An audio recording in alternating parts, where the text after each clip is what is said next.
see on toit, mis koha peal toodetakse, on väga väärtuslik.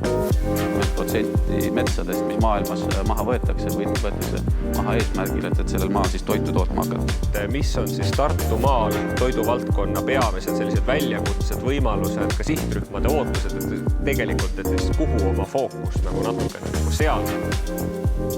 Eesti toit ja kõik see mind tohutult kõnetab.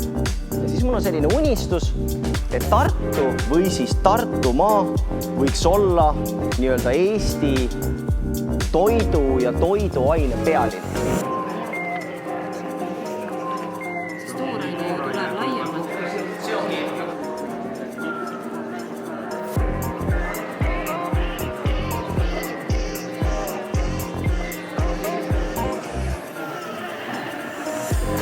Toidu raiskamist ei toimu, korduvkasutatavad pakendid, siis on hõbelusika asemel antakse korduvkasutatav pakend.